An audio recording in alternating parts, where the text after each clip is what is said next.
Today we'll be doing subject maths of class 5th. ये हमारा first period है. Let us see our first chapter, that is numbers. Okay जैसे आप छोटी क्लासों से पढ़ रहे हो, नंबर्स क्या होता है 1 2 3 4 जो हम लिखते हैं उसको हम लोग नंबर्स कहते हैं. लास्ट 4th क्लास तक आपने 4 डिजिट वाले नंबर्स पढ़ चुके हैं. फिर भी एक बार हम लोग रिवीजन कर लेते हैं क्या है.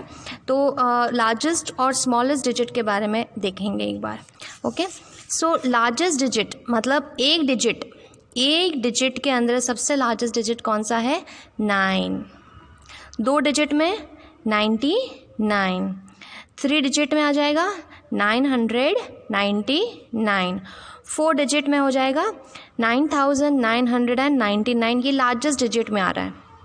ओके तो आपके नंबर्स जैसे 1 2 3 4 5 6 7 8 9 है, ये 1 डिजिट है. तो उसमें सबसे बड़ा नंबर कौन सा है 9 और सबसे छोटा नंबर कौन सा है 1. तो स्मॉलेस्ट 1 डिजिट नंबर क्या है 1. ओके अब नेक्स्ट 9 के बाद आता है 10, फिर 11, इस तरीके से जाता रहता है. और लास्ट में आ रहा है 99 के बाद क्या आ जाएगा 100. तो हम देखेंगे ये 1 डिजिट नंबर है तो स्मॉलेस्ट 1 है, लार्जेस्ट है 9. अब इसमें स्मॉलेस्ट डिजिट कौन से हो जाएंगे 2 डिजिट का 1 11 नहीं होगा 10 होगा 1 और 0, क्योंकि 9 के बाद डायरेक्टली आ रहा है 2 डिजिट वैल्यू आ रही है तो ये 10 आ गया. ठीक है ना. और लार्जेस्ट डिजिट कौन सा होता है 99 और 99 के बाद डायरेक्टली आ रहा है 100. तो 100 ये 3 डिजिट वाले हैं तो स्मॉलेस्ट 3 डिजिट नंबर क्या है 100. उसी तरीके से स्मॉलेस्ट 4 डिजिट नंबर क्या हो जाएंगे 1000 एंड 5 डिजिट नंबर हो जाएगा 10,000. तो हमने 4th क्लास तक थाउजेंड्स के बारे में 4 डिजिट वैल्यूज़ के नंबर नेम सब कुछ कंप्लीट कर लिए थे. अब हम इस जो है 5th क्लास में 5 डिजिट्स नंबर्स पढ़ेंगे. ओके तो ये हमने एक रिवीजन किया हुआ है. लार्जेस्ट डिजिट कौन सी है और स्मॉलेस्ट. ये जो चीज़ लिखी हुई है ये आपको अपनी नोटबुक में इसी तरीके से लिखना है. ओके ये आपका क्लास वर्क रहेगा. ये हो गया. अब देखते हैं वंस का मतलब होता है 1. 10 वंस, ऐसे वंस जो होते हैं ऐसे 10 होंगे तो 10 into 1 क्या कहा जाएगा इसको 10. वंस अगर 100 होते हैं तो 10 into 1 is equal to 100. Once अगर 1000 है तो 10,000 into 1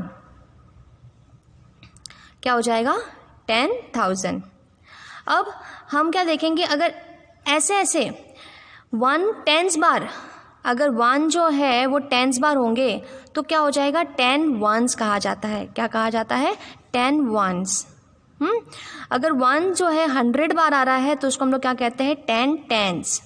अगर इसी तरीके से आपने जो है 1000 बार करेंगे तो हम इसको ऐसे भी कह सकते हैं 10 into 100 तो क्या हो जाता है 1000. तो 10 100 मतलब 10 ऐसे 100 वाली चीज़ें लेंगे, 10 ऐसे 100 वाली चीज़ें लेंगे तो वो क्या बनेगा 1000. ठीक है ना. 10 ऐसे 10 वाली चीज़ें लेंगे तो क्या बनेगा 100 और 10 ऐसी 1 वाली चीज़ें बनेंगे तो 110 बनेगा. तो बस ये इसका जो है ये इसके बारे में बताया गया किस तरीके से हम किसी चीज़ से मल्टीप्लाई करते हैं तो आपको क्या मिल रहा है. तो वंस के हो गई, 10 वंस का हो गया है, 100 वंस का हो गया है और 1000 वंस का हो गया है. 1 टेंस क्या होता है 100 क्या होता है और 1000 क्या होता है. ये बेसिक चीज़ आपको यहाँ पे समझाया गया है. अब नेक्स्ट देखते हैं प्लेस वैल्यू चार्ट. अब इस प्लेस वैल्यू चार्ट में हमने वंस, टेंस, 100 और 1000 तक जो है डिजिट्स के नंबर हमने कंप्लीट कर लिए थे 4th क्लास में. अब 10,000 के बारे में तो इसको कैसे लिखा जाता है वो हम इस चैप्टर में पढ़ेंगे.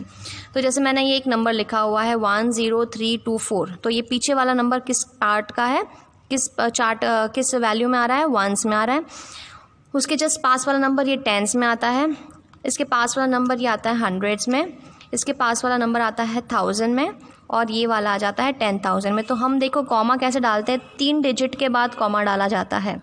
मतलब हंड्रेड्स के बाद आपको कॉमा डाला जाता है क्योंकि ये दोनों थाउजेंड्स में आ रहे हैं. ये 10,000 में आ रहा है, ये 1000 में आ रहा है. ठीक है ना. इसको कैसे बोलेंगे 10,324. ओके अब देखो यहाँ पे मैंने एग्जाम्पल किया हुआ 85246 है. ये 6 हो गया. ये 40, 4 इंटू 10 40 टेंस के प्लेस में तो 40 आ गया. ये हंड्रेड्स के प्लेस में है. ये कौन से प्लेस में है हंड्रेड्स के प्लेस में है. ओके, तो 2 इंटू 100 200 हो गया। अब ये दोनों 1000 के प्लेस पे है तो इसको हम क्या बोलते हैं 85, साथ में बोला जाता है 85, तो 85,000। ओके, अगर इसको हम लोग एक्सपैंड करके देखें, इसी वैल्यू को मैं एक्सपैंड करके बताती हूँ किस तरीके से आ रहा है। 80, जैसे कॉमा डाल दो, 8 है तो 8 के पीछे कितने डिजिट्स है, 4 डिजिट्स है, तो 4 डिजिट्स को आपको 0 लगाना है क्योंकि ये 88 है, 80,000 के रूप में आ रहा है। फिर 5 है तो 5,000 आ रहा है, ये 80,000 प्लस 5,000 प्लस 200 प्लस 40 प्लस 6। अब इसको लिखा कैसे जाता है, 85,246, इस तरीके से इसको लिखा जाता है। ठीक है ना। तो ये जैसे वैसे नंबर नेम्स तो आपने छोटे क्लास तक पढ़ा हुआ है, 4th क्लास तक, ये हम थाउजेंड्स में आया हुआ है, इसलिए हम इस थाउजेंड्स का टॉपिक पढ़ रहे हैं। अब एक्सरसाइज देखते हैं। होमवर्क में पेज नंबर 8 में आपको इस तरीके से एक्सरसाइज करनी है। Right the number names of the following, ये आपको यहाँ मिल जाएगा पेज नंबर 8 में। राइट द नंबर नेम्स, ये क्वेश्चन दिया हुआ है और फर्स्ट और सेकंड आज आपको करना है। तो देखो फर्स्ट क्वेश्चन क्या कहा गया है इसमें, right the numerals of the following, इसके नंबर्स फॉर्म लिखने हैं। 1600, अब इसको कैसे लिखा जाता है 1600। देखो अगर थोड़ा सा कन्फ्यूजन है तो आप ऊपर चार्ट बना सकते हो, 1s, 10s, 100 और 1000। 1000 कहाँ है तो 1000 के प्लेस पे आपको 1 लिखना है।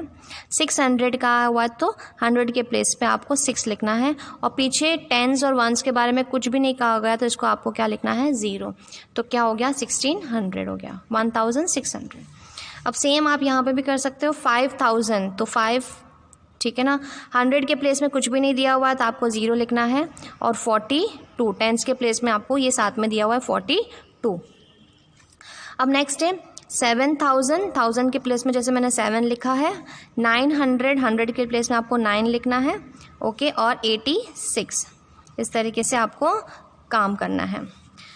फिर अब ये देखो नेक्स्ट दो 1000s 10,000s में आ रहा है, तो हम 1s 10s 100 1000 10,000 ये आपको पेंसिल से लिखना है ताकि बाद में आप इरेज कर सकते हो, ताकि आपके कोई मिस्टेक्स नहीं हो। 80,000, 80 बोला है तो ये जैसे 1000 है तो 10s भी आ रहा है इसमें, एक डिजिट का नहीं आ रहा है, 2 डिजिट के, तो ये 80,000 हो गया। ओके, कॉमा डालो, थाउजेंड्स के बाद कॉमा आता है। फिर 900 ये आ गया, और 30 10s में आ रहा है पूरा 30, तो ये आपका वैल्यू। तो जिससे क्या होगा, आप ऊपर इस तरीके से लिखोगे, आपको 0 के जो मिस्टेक्स नहीं होंगे।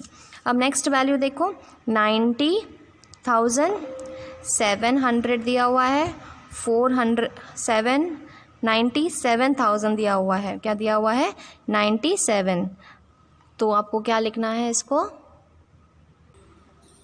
अब 5th क्वेश्चन देखो 90,000 7,000, यहाँ पे थोड़ा सा मिस्टेक है, ये 1000 काट दो, ये साथ में आएगा 97,480, तो इसको सही करना है। यहाँ पे क्वेश्चन में यह 1000 इसको काटना है क्योंकि थोड़ा सा मिसप्रिंट है।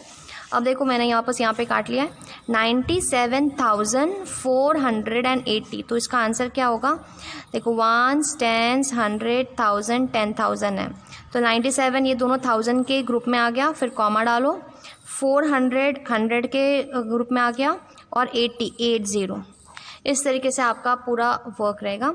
अब नेक्स्ट में right the word form of the following, मतलब इसको सेंटेंस में लिखना है पूरा।